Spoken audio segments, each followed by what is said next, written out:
वैसा तेलंगाना पार्टी की सदर वायस शर्मिला ने जुम्मे को तेलंगाना में कालेश्वरम लिफ्ट इरिगेशन प्रोजेक्ट में बदनुमानी का इल्जाम लगाया और इसे हिंदुस्तान का सबसे बड़ा घोटाला करार दिया।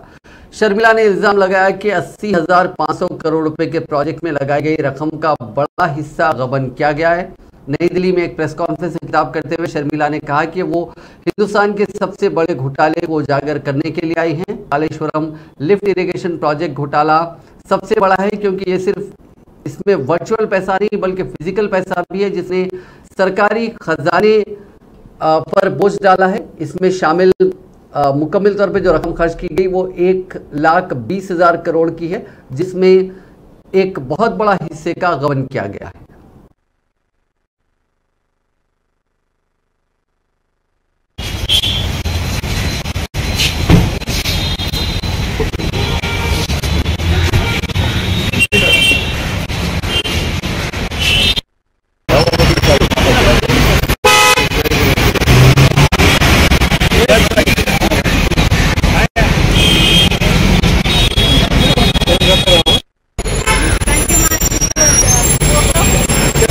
Right.